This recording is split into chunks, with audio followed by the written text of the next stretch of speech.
बिस्मिल्लाहिर्रहमानिर्रहीम। अस्सलाम वालेकुम स्टूडेंट्स डेटाबेस मैनेजमेंट सिस्टम की वीडियो लेक्चर सीरीज़ के सिलसिले में आज हम जिस प्रैक्टिकल पे काम करने के लिए जा रहे हैं, जिस प्रैक्टिकल को परफॉर्म करने के लिए जा रहे हैं, वो है एसक्यूएल कमांड्स। तो आज के लेक्चर में जिन एसक्यूएल कमांड्स पे हम बात करेंगे वो है बिटवीन की क्लॉज, इन की क्लॉज और डिस्टिंक्ट की क्लॉज। तो ये तीन क्लासेस जो हैं इन पे हम बात करेंगे। एक दफ़ा दोबारा रिपीट कर देता हूँ, बिटवीन, इन एंड डिस्टिंक्ट के ये जो कीवर्ड हैं इन्हें हम क्यों इस्तेमाल करते हैं और कैसे इस्तेमाल करते हैं, ये आज हम पढ़ने के लिए जा रहे हैं। तो प्रैक्टिकल परफॉर्म करने के लिए सबसे पहले हमें डेटाबेस को ओपन करना है। तो जिस तरह से हमारे पास कॉलेज की डेटाबेस बनी हुई है, इसे मैं डबल क्लिक करके ओपन कर लेता हूँ। अब मेरे पास ये डेटाबेस ओपन हो चुकी है। यहाँ पे मेरे पास टेबल है स्टूडेंट का। तो मैं स्टूडेंट के टेबल को खोलता हूँ। इसमें मेरे पास आईडी, नेम, एड्रेस वगैरह वगैरह ये तमाम मेरे पास कॉलम्स मौजूद हैं ऑलरेडी। तो जब मैंने इन पे जो है वो एसक्यूएल की कमांड्स को अप्लाई करना, तो डेफिनेटली मैं अगर एमएस एक्सेस में करना है तो मुझे एसक्यूएल में एक क्यूरी जो है वो डेवलप करनी पड़ेगी। जिस तरह से एसक्यूएल सर्वर या ओरेकल है उसमें क्यूरी एनालाइज़र होता है, तो यहाँ पे सिंपली जैसे हम पहले पिछले लेक्चर्स में हमने किया है कि हम एक क्यूरी को डेवलप करते हैं और उस क्यूरी को डेवलप करके हम उसके एसक्यूएल व्यू में जाते हैं। जिस तरह से डिज़ाइन, क्यूरी डिज़ाइन में क्रिएट के बटन पे, रिबन पे क्लिक किया, फिर मैंने उस पर क्यूरी डिज़ाइन पे, और यहाँ पे ये जो डायलॉग बॉक्स मेरे पास ओपन हुआ है इसे मैंने क्लोज कर दिया यहाँ पे, और एसक्यूएल व्यू पे यहाँ पे क्लिक कर दिया। अब मेरे पास जो है वो क्यूरी एनालाइज़र यहाँ पे आ चुका है और यहाँ पे बेसिकली मैंने क्यूरीज़ को लिखना है। और सबसे पहले हम बिटवीन की क्लास को देखते हैं कि बिटवीन की क्लास क्या काम करती है।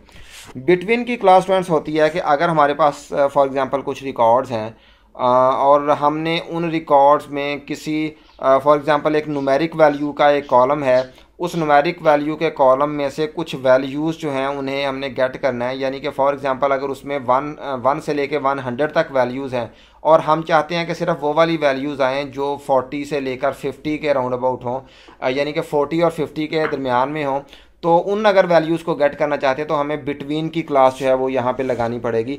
तो बिटवीन की क्लास लगाने के लिए सबसे पहले हम टेबल को देख लेते हैं कि इसमें कॉलम कौन कौन से हैं और उनमें डाटा टाइप्स जो हैं वो क्या हैं। सबसे पहले हम देखते हैं स्टूडेंट का टेबल है। इसमें फॉर एग्जांपल अगर हम बिटवीन की क्लास लगाना चाहते हैं तो यहाँ पे जो हमारे पास मोस्ट सूटेबल वैल्यूज़ हैं वो ID1 की वैल्यूज़ हैं। ये वाली हमारे पास न्यूमेरिक वैल्यूज़ हैं। तो इसमें 11 से लेके तो 15 तक हमारे पास इनिशियल यहाँ पे वैल्यू कौन सी है 11, और लास्ट हमारे पास कौन सी है यहाँ पे 15 वैल्यू है। और हम यहाँ पे बिटवीन की क्लास जो है वो इस्तेमाल कर सकते हैं कि भाई हम फॉर एग्जांपल 12 से लेके 14 तक वैल्यूज़ को जो है वो गेट करना चाहते हैं, तो वो हमें 12 से 14 तक जो भी वैल्यूज़ होंगी वो हमें रिटर्न कर देगा।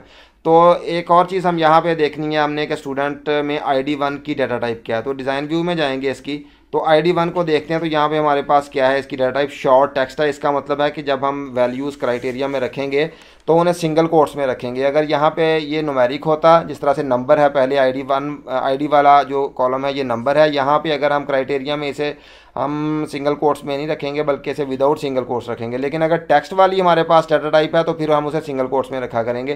तो मैं इसे यहाँ से बंद करता हूँ और हम क्यूरी सिंपली डेवलप करते हैं बिटवीन वाली। तो मैं यहाँ पे लिखूँगा सेलेक्ट अस्टेरिक फ्रॉम स्टूडेंट। तो कॉलम नेम्स भी लिख सकते हैं डेफिनेटली, लेकिन मैं तमाम के तमाम कॉलम्स को देखना चाहता हूँ। Select asterisk from for example यहाँ पे मेरे पास स्टूडेंट का टेबल है।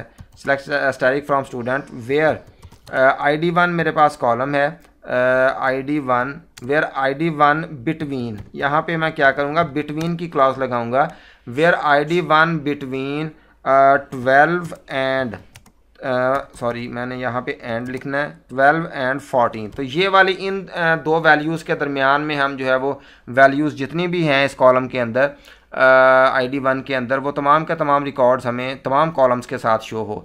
तो यहाँ पे मैंने यहाँ पे 12 और 14 लिख दिया। लेकिन एक बात हमने याद रखनी है कि ये ID1 वाला कॉलम जो था ये टेक्स्ट वाला था, इसलिए मैं यहाँ पे सिंगल कोट्स लगाऊंगा। 12 के दोनों तरफ भी और 14 के दोनों साइड्स पे भी मैं सिंगल कोट्स लगा दूंगा। तो मैंने 12 के भी सिंगल कोट्स लगा दिए, 14 के भी। अब मैं जब मैं इसे एग्जीक्यूट करूँगा, डिज़ाइन में जाऊँगा और इसे रन पे क्लिक करूँगा, तो ये देखें इसने मुझे वैल्यूज़ दिखाई हैं वो तमाम की तमाम जो 12 से लेके 14 के दरमियान है। ये 12, 13, 14, 12 और 12, 12 3 दफ़ा आ रहा है। तो डेफिनेटली क्योंकि हमने अपने क्राइटेरिया में 12 भी रखा हुआ है, और 13 एक दफ़ा आ रहा है और 14 एक दफ़ा आ रहा है। इसके अलावा और कोई भी इनके दरमियान में कोई और वैल्यू हमारे पास मौजूद नहीं है। तो ये बिटवीन की क्लास है हमारे पास जो कि हम इस्तेमाल कर सकते हैं वैल्यूज़ को देखने के लिए। तो एक आपने बात को मज़ीद याद रखना है यहाँ पे के दरमियान में एंड लगाना है आपने, दो वैल्यूज़ के दरमियान में, फर्स्ट वैल्यू उसके बाद एंड और उसके बाद सेकंड वैल्यू। अब हम आते हैं इन की तरफ, अब हम आते हैं इन जो हम क्लास हम इस्तेमाल कर सकते हैं वो क्या है। इनकी क्लास इस तरह से काम करती है कि भाई जिस तरह से हमने यहाँ पे देखा है कि 12 और 14 के दरमियान में जितनी भी वैल्यूज़ हमारे पास हैं वो तमाम की तमाम आ जाएं, तो इसमें 12 भी आएगी, 14 भी आएगी और इसके दरमियान में जो वैल्यूज़ होंगी वो भी आएंगी। लेकिन अगर फॉर एग्जांपल हम देखना चाहते हैं कि सिर्फ वो वाली वैल्यूज़ आएँ जो 12 हैं और जो 14 हैं, इसके अलावा और कोई वैल्यू ना आए, 12 की भी जितनी भी वैल्यूज़ हैं वो भी तमाम की तमाम आ जाएं और 14 की भी जितनी वैल्यूज़ हैं वो भी तमाम की तमाम आ जाएं, तो फिर हम बिटवीन की क्लास यहाँ पे इस्तेमाल नहीं करेंगे बल्कि इन की क्लास इस्तेमाल करेंगे सिंपली। अब जब हम इनकी क्लास हम इस्तेमाल करेंगे तो आपने एक और चीज़ को मद्देनज़र रखना है कि भाई आपने यहाँ पे जो पैरेंथेसिस हैं वो डाल देने हैं, यहाँ पे 12 और 14 के साइड्स पे हमने पैरेंथेसिस डालने हैं और यहाँ पे एंड का कीवर्ड भी नहीं लिखना। जब आप इनकी बात करेंगे तो एंड का कीवर्ड नहीं आएगा बल्कि कॉमा इस्तेमाल करेंगे 12 और 14 के दरमियान में। तो ये चीज़ आपने जो है वो अच्छी तरह से याद रखनी है कि बिटवीन में आपने एंड का कीवर्ड इस्तेमाल करना है और आपने पैरेंथेसिस भी साइडों पे नहीं लगाने, जबकि जो आपकी इनकी क्लास है इसमें आपने साइडों पे पैरेंथेसिस भी इस्तेमाल करने हैं और दरमियान में एंड की बजाय आपने कॉमा डाला करना है। अब मैं इसे एग्जीक्यूट करता हूँ तो यहाँ पे मैं रन के बटन पे जब क्लिक करूँगा तो ये देखें इसने सिर्फ वो वाली वैल्यूज़ मुझे दिखाई हैं जो कि 12 हैं या फिर 14 हैं। अब जब हमने बिटवीन की क्लास इस्तेमाल की थी तो इसमें दरमियान में एक 13 की वैल्यू भी हमारे पास आई थी। उसका मतलब ये था कि 12 और 14 के दरमियान में जितनी भी वैल्यूज़ हैं वो सारी की सारी आ जाएं, लेकिन इनका मतलब है कि एग्जैक्टली वही वैल्यूज़ आएँ जो कि हमने पैरेंथेसिस के दरमियान में लिखी हैं, उसके अलावा कोई और वैल्यू हमारे पास जो है वो शो ना हो। तो ये है हमारे पास इनकी क्लास और बिटवीन की क्लास। इसके अलावा एक मज़ीद यहाँ पे मैं आपको बात बताऊँ कि भाई इनकी क्लास या बिटवीन की क्लास जो है इसमें आप वेरिएशन देख सकते हैं इस तरह से कि जिस तरह से आप यहाँ पे लिख सकते हैं select static from student where ID not in, जिस तरह से आप यहाँ पे नॉट डाल लें, नॉट इन 12 एंड 14। अब जब इसे एग्जीक्यूट करेंगे ये तमाम के तमाम वैल्यूज़ दिखाएगा लेकिन सिर्फ 12 की और 14 की नहीं दिखाएगा। तो नॉट का कीवर्ड भी इस्तेमाल आप यहाँ पे कर सकते हैं। इसी तरह से बिल्कुल आप बिटवीन अगर यहाँ पे इस्तेमाल करते हैं, यहाँ पे इनकी जगह पे आप सिंपली क्या लिखें, बिटवीन लिख लें, not where ID not between 12, parenthesis को ख़त्म करूँगा, कॉमा को ख़त्म करूँगा और यहाँ पे एंड लिखूँगा और एंड वाले पैरेंथेसिस को भी ख़त्म करूँगा। अब मैं देखूँगा जब इसे एग्जीक्यूट करूँगा तो ये मुझे तमाम की तमाम वैल्यूज़ शो करेगा लेकिन सिर्फ और सिर्फ 12 और 14 के दरमियान वाली जो वैल्यूज़ हैं वो शो नहीं करेगा। तो आप सिंपली भी इन और बिटवीन को इस्तेमाल कर सकते हैं और उससे पहले नॉट भी लगा सकते हैं। अगर नॉट लगा देंगे तो फिर वो उन्हें स्किप कर देगा, बाकी तमाम की तमाम दिखा देगा, बिटवीन में भी और इनमें भी। तो फ्रेंड्स अब हम आते हैं डिस्टिंक्ट वाली कमांड की तरफ कि डिस्टिंक्ट की कमांड जो है वो क्या होती है। डिस्टिंक्ट का मतलब ये है कि फॉर एग्जांपल मैं आपको एक सबसे पहले सिंपली एक जो है वो कमांड दे के दिखाता हूँ। जिस तरह से हम यहाँ पे लिख लेते हैं सेलेक्ट स्टैटिक फ्रॉम स्टूडेंट, मैं रन के बटन पे क्लिक करता हूँ तो ये देखें मेरे पास ये तमाम की तमाम वैल्यूज़ आ गई हैं। फॉर एग्जांपल अगर हम ID 1 की ही बात करें या एड्रेस की बात करें या किसी भी कॉलम की बात करें तो यहाँ पे वो तमाम की तमाम वैल्यूज़ मुझे दिखा देता है, यानी कि 11 फिर 11 फिर 12 फिर 13 फिर 11, ये 11 3 टाइम रिपीट हो रहा है। इसके बाद 14 आ गया, फिर 12 आ गया, यानी कि यहाँ पे 12 पहले भी आ चुका है, सेकंड टाइम भी आ गया और 12 यहाँ पे थर्ड टाइम भी आएगा, यानी कि 11 भी 3 दफ़ा रिपीट हो रहा है, 12 भी 3 दफ़ा रिपीट हो रहा है, 13 14 और 15 जो है वो 1 टाइम आ रहे हैं। तो अगर हम चाहते हैं कि भाई हमें रिपीट जो वैल्यूज़ हो रही हैं वो ना आए, सिंपली एक दफ़ा ही रिकॉर्ड आए, रेपिटेशन को ख़त्म कर दें, तो आप क्या करेंगे स्टूडेंट्स, यहाँ पे आप सिंपली यहाँ पे जो है वो डिस्टिंक्ट का कीवर्ड इस्तेमाल करेंगे। किस तरह से करेंगे मैं आपको अभी यहाँ पे दे के दिखा देता हूँ।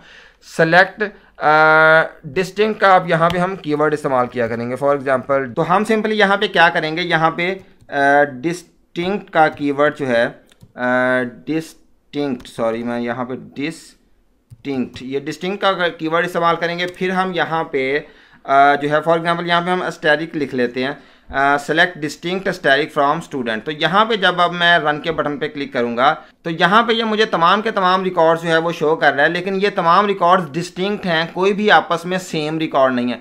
जिस तरह से यहाँ पे देखें फैसलाबाद है और 11 है, यहाँ पे भी फैसलाबाद है और 11 है, लेकिन अगर ये दोनों सेम है तो यहाँ पे ये ज़ुबैर और हिशाम या फिर ID जो है यहाँ पे 1 और 2 ये डिफ्रेंशिएट कर रहे हैं वैल्यूज़ को, ये तमाम की तमाम डिस्टिंक्ट हैं।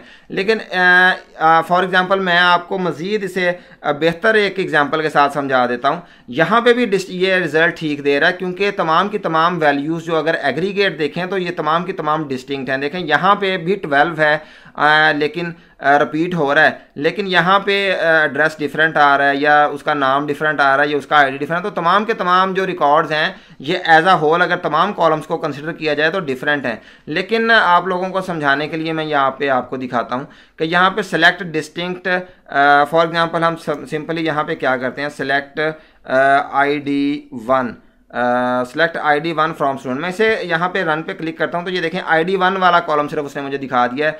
यहाँ पे 11, फिर 11, फिर 12, 13, फिर 11, यानी कि 11 भी रिपीट हो रहा है, 12 भी रिपीट हो रहा है, और 13, 14 और 15 जो है वो वन टाइम आ रहे हैं सिंपली। अब मैं यहाँ पे डिस्टिंक्ट का कीवर्ड इस्तेमाल करूँगा, सेलेक्ट डिस्टिंक्ट।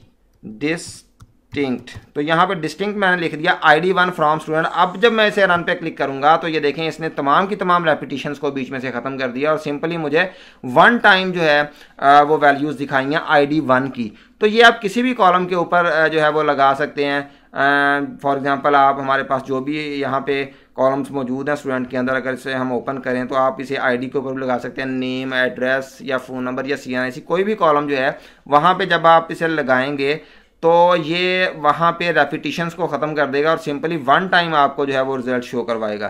तो स्टूडेंट ये आज हमने स्टडी किया है, बिटवीन की क्लास स्टडी की है, इनकी क्लास स्टडी किया, और उसके बाद एंड पे हमने जो है वो डिस्टिंक्ट का कीवर्ड देखा है कि इसका क्या मतलब होता है। तो स्टूडेंट उम्मीद करता हूँ आपने आज के लेक्चर को अच्छी तरह से समझ लिया होगा, अंडरस्टैंड कर लिया होगा। इंशाल्लाह ताला नेक्स्ट लेक्चर में नई SQL कमांड के साथ हाजिर होंगे। तब तक के लिए अल्लाह हाफिज़।